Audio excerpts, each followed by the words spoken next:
ফজরে উঠতে দেরি হলে ফজর নামাজ কখন কিভাবে পড়বেন ভালো করে মনে রাখেন। অনেক সময় আমরা নামাজ পড়ি, 5 ওয়াক্ত নামাজই পড়ি, ফজরের নামাজও পড়ি, কিন্তু অনেক সময় ফজর নামাজে উঠতে লেট হয়ে যায়। এই নামাজটা কখন কিভাবে পড়বেন?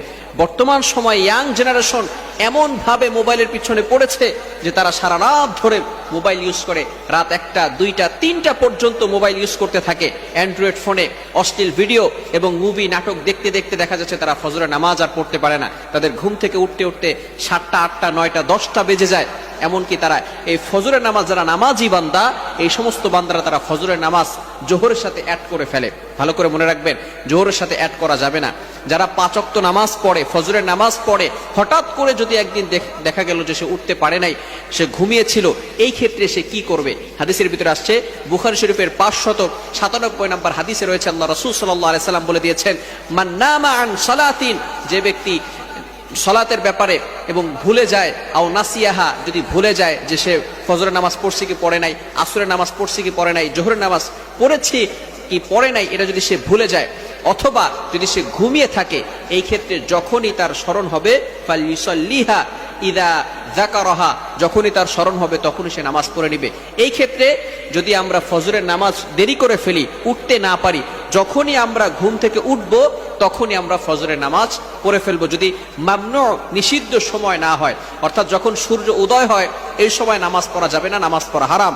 সূর্য উঠে যাওয়ার পরে আপনি যখনই উঠবেন, ঘুম থেকে উঠার পরেই আপনি নামাজটা পড়ে নেবেন। ভালো করে মনে রাখবেন, অনেকে আছে আমরা মনে করি যে এখন তো নামাজ পড়তে পারি নাই, জোহরের সাথে আমরা অ্যাড করে নিব। যদি এমন চিন্তা করেন, আবার অনেকে এভাবে নিয়ত করে ঘুমায় যে আমি একটু লেট করে ঘুমিয়েছি, আমি 10টার সময় উঠে তারপরে আমি ওই 10টার সময় ফজরের নামাজ পড়ব। খবরদার, এটা কিন্তু গুনাহের কাজ হবে। আল্লাহ পাক রব্বুল আলামিন পবিত্র কোরআনুল কারীমের ভিতরে বলে দিয়েছেন, 5 নম্বর পারার ভিতরে সূরাতুন নিসার 103 নম্বর আয়াতে আল্লাহ তাআলা বলে দিয়েছেন, ইন্নাস সালাতা কানাত আলাল মুমিনিনা কিতাবাম মাওকুতা, মুমিনদের উপরে এই নামাজটাকে নির্ধারিত সময় ফরজ করা হয়েছে। সুতরাং ফজরের নামাজের যে নির্ধারিত সময় আছে এই সময় পড়তে হবে, জোহরের নামাজের যে নির্ধারিত সময় আছে এই সময় পড়তে হবে, আসরের নামাজের যে নির্ধারিত সময় আছে এই সময় পড়তে হবে। আপনি যদি ইচ্ছাকৃতভাবে নিজেই নিয়ত করে রাখেন যে আমি ফজরের নামাজ 10টা 11টার সময় পড়বো, 7টা 8টার দিকে পড়বো, তাহলে কিন্তু অবশ্যই গুনাহগার হয়ে যাবেন। এজন্য আমরা যখনই ঘুম থেকে উঠে যাব, যদি নিষিদ্ধ সময় না হয় তাহলে আমরা ওই সময় নামাজ পড়বো। আর নামাজের জন্য আমরা সবসময় যত্নবান থাকবো। ধরুন আপনি ফজরের নামাজ পড়তে পারলেন না, যদি জোহরের আগেই আপনি ইন্তেকাল করেন, তাহলে কিন্তু এই ফজরের নামাজের ব্যাপারে আল্লাহ তাআলার কাছে জবাবদিহি করতে হবে। আল্লাহ তাআলা আপনাকে ছাড় দিবেন না, আমাকে ছাড় দিবেন না। এই জন্য নামাজের ব্যাপারে কখনো আমরা অবহেলা করব না।